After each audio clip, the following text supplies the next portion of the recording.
सावन सोमवार व्रत की चमत्कारी कहानी। मंदिर के बंद दरवाजे के पीछे छुपा रहस्य। सावन का पवित्र महीना चल रहा था। चारों ओर हरियाली थी। आसमान में काले बादल छाए रहते और कभी रिमझिम तो कभी तेज बारिश होती।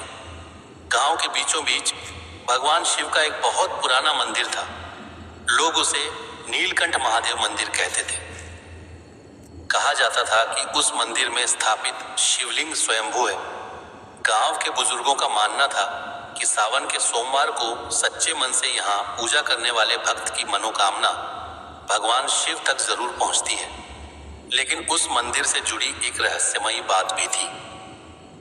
हर सावन सोमवार की रात मंदिर का मुख्य दरवाजा अपने आप अंदर से बंद हो जाता था। सुबह पुजारी जब मंदिर खोलते तो शिवलिंग पर जल चढ़ा हुआ मिलता, जबकि रात में मंदिर को अच्छी तरह बंद किया जाता था। किसी को समझ नहीं आता था कि आखिर रात में मंदिर के अंदर कौन आता है। कई लोगों ने रहस्य जानने की कोशिश की, लेकिन कोई भी सफल नहीं हुआ। उसी गांव में माधव नाम का एक गरीब किसान रहता था। उसके पास थोड़ी सी जमीन थी, जिससे बड़ी मुश्किल से घर चलता था। उसकी माँ काफी वृद्ध थी और अक्सर बीमार रहती थी। माधव भगवान शिव का बहुत बड़ा भक्त था। वह हर सोमवार सुबह सूर्योदय से पहले उठता, स्नान करता और नंगे पैर मंदिर जाकर शिवलिंग पर जल चढ़ाता। एक दिन उसकी माँ ने कहा, बेटा, इस बार सावन का सोमवार बहुत विशेष है। अगर संभव हो तो व्रत रखकर भोलेनाथ से अपने परिवार के लिए प्रार्थना करना। माधव ने माँ के चरण छुए और बोला, माँ, मैं अपनी परेशानी भगवान से क्या मांगू? बस इतना चाहता हूं कि भगवान मुझे सही रास्ते पर चलने की शक्ति दे। उस सोमवार माधव ने पूरे दिन व्रत रखा। शाम को वह मंदिर पहुंचा। मंदिर में भीड़ कम हो चुकी थी। उसने शिवलिंग पर जल, बेलपत्र और फूल चढ़ाए और आंखें बंद करके बोला, हे भोलेनाथ, मुझे धन दौलत नहीं चाहिए। मेरी माँ के चेहरे पर फिर से मुस्कान आ जाए, यही मेरी प्रार्थना है। अगर मेरी भक्ति में कोई कमी है तो मुझे क्षमा करना। इतना कहकर वह मंदिर से बाहर निकलने लगा। तभी उसे मंदिर के पीछे से हल्की सी आवाज सुनाई दी। छन छन। माधव रुक गया। उसने पीछे मुड़कर देखा, लेकिन वहां कोई नहीं था। उसने सोचा शायद बारिश की बूंदों से कोई चीज हिली होगी। वह घर लौट आया। उस रात उसे अजीब सपना आया। सपने में उसने देखा कि वही शिव मंदिर है। मंदिर के अंदर शिवलिंग के सामने एक दीपक जल रहा है। अचानक मंदिर की दीवार पर एक चमकदार निशान दिखाई देता है। निशान के नीचे लिखा था, जहां विश्वास समाप्त होता है वहीं से रहस्य शुरू होता है। माधव की आंख खुल गई। वह घबरा गया। सुबह होते ही वह मंदिर पहुंचा। उसने दीवारों को ध्यान से देखा, लेकिन उसे कोई निशान नहीं मिला। उसी समय मंदिर के वृद्ध पुजारी वहां आ गए। माधव ने अपना सपना उन्हें बताया। पुजारी कुछ देर चुप रहे। फिर उन्होंने धीमी आवाज में कहा, बेटा, यह बात मैंने आज तक किसी को नहीं बताई। मेरे गुरु भी इसी तरह का सपना देखा करते थे, लेकिन उन्होंने मुझे एक बात कही थी, जिसे भगवान स्वयं बुलाए वही इस मंदिर का रहस्य जान पाएगा। माधव ने पूछा, क्या आप जानते हैं कि हर सोमवार रात मंदिर में क्या होता है? पुजारी ने सिर हिलाया। नहीं। तो फिर मंदिर में शिवलिंग पर रात में जल कौन चढ़ाता है? पुजारी ने कहा, यही तो सबसे बड़ा रहस्य है। अगला सोमवार आया। माधव ने फिर व्रत रखा। दिन भर उसने भगवान शिव का नाम लिया।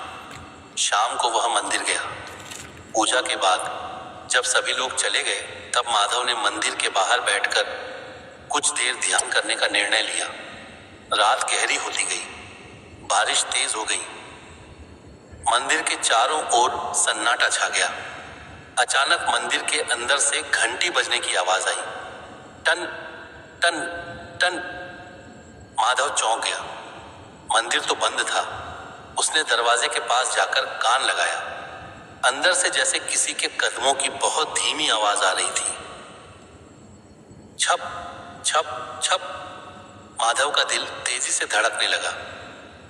तभी उसे शिवलिंग के पास से हल्की रोशनी दिखाई दी, लेकिन दरवाजा बंद था। वह कुछ समझ पाता उससे पहले दरवाजे के नीचे से पानी की एक पतली धारा बाहर आई। माधव ने उस पानी को हाथ में लिया। उसमें बेलपत्र की हल्की सुगंध थी। उसने मन ही मन कहा, भोलेनाथ, अगर यह आपकी इच्छा है तो मुझे सत्य दिखाइए। तभी मंदिर की पिछली दीवार से हल्की सी आवाज आई। माधव, वह डर गया, लेकिन आवाज में भय नहीं बल्कि अपनापन था। वह पीछे गया। दीवार के पास एक पुराना पत्थर थोड़ा बाहर निकला हुआ था। माधव ने उसे हटाया। पीछे एक छोटी सी जगह दिखाई दी।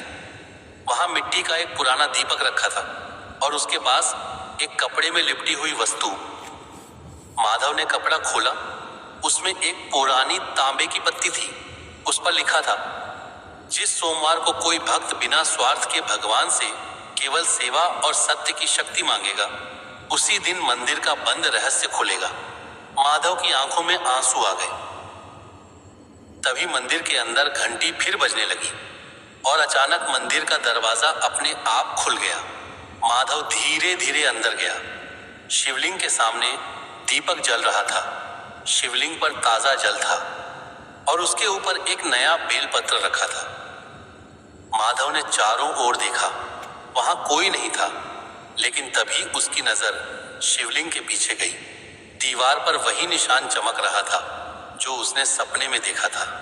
उस निशान के नीचे केवल एक शब्द लिखा था, विश्वास। माधव की आंखें बंद हो गईं। उसने हाथ जोड़कर कहा, महादेव, मुझे समझ आ गया, चमत्कार किसी वस्तु में नहीं, सच्चे विश्वास में होता है। अगली सुबह मंदिर में गांव के लोग इकट्ठा हुए। माधव ने पूरी बात पुजारी को बताई। पुजारी ने तांबे की पत्ती को देखा और उनकी आंखें भर आईं। उन्होंने कहा, बेटा, यह हमारे मंदिर के पुराने महंत की लिखावट है। कई वर्ष पहले उन्होंने कहा था कि एक दिन ऐसा भक्त आएगा जो भगवान से अपने लिए कुछ नहीं मांगेगा, वही इस रहस्य को समझ पाएगा। लेकिन कहानी यहीं खत्म नहीं हुई। माधव जब घर लौटा तो उसकी माँ आंगन में बैठी थी। माँ ने मुस्कुराकर कहा, बेटा, आज मेरी तबीयत पहले से बहुत अच्छी लग रही है। माधव ने माँ के पैर छुए। उसी दिन गांव के एक बुजुर्ग व्यक्ति माधव के घर आए। उन्होंने बताया कि गांव के बाहर एक पुराने खेत की जमीन के कागजों में वर्षों से गलती थी। उस जमीन का असली हिस्सा माधव के परिवार के नाम था। जांच के बाद वह जमीन वास्तव में माधव के परिवार की निकली। माधव को अपनी खेती बढ़ाने का अवसर मिल गया। उसने इसे भगवान शिव का चमत्कार माना, लेकिन उसने कभी अहंकार नहीं किया। उसने अपनी आमदनी का एक हिस्सा गांव के गरीब लोगों की सहायता में लगाना शुरू कर दिया। कुछ समय बाद नीलकंठ महादेव मंदिर का पुराना हिस्सा टूटने लगा। गांव के लोगों ने मंदिर की मरम्मत का निर्णय लिया। मरम्मत के दौरान मंदिर की पिछली दीवार के नीचे एक पुराना पत्थर मिला। उस पर लिखा था, भक्ति वह नहीं जो केवल मांगना सिखाए, भक्ति वह है जो इंसान को दूसरों के लिए जीना सिखाए। माधव ने वह वाक्य पढ़ा और उसकी आंखों में आंसू आ गए। उसे समझ आ गया कि असली रहस्य मंदिर के बंद दरवाजे के पीछे नहीं था। असली रहस्य तो उसके अपने विश्वास में छिपा था।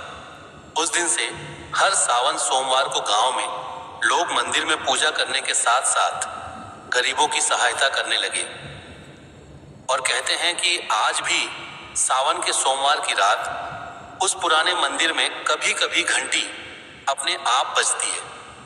किसी ने उसे बजाते हुए नहीं देखा, लेकिन जब सुबह मंदिर खोला जाता है तो शिवलिंग पर ताजा जल और बेलपत्र जरूर दिखाई देते हैं। मंदिर के पुजारी आज भी कहते हैं, जिसके मन में सच्ची श्रद्धा हो, जिसकी प्रार्थना में स्वार्थ न हो और जिसके कर्मों में सेवा हो, उसके जीवन में भगवान शिव का आशीर्वाद किसी न किसी रूप में जरूर आता है। इसलिए सावन सोमवार का व्रत केवल अपनी इच्छाएं पूरी कराने के लिए नहीं, बल्कि अपने मन को पवित्र करने, बुरे विचारों से दूर रहने और जरूरतमंदों की सहायता करने का संकल्प भी है।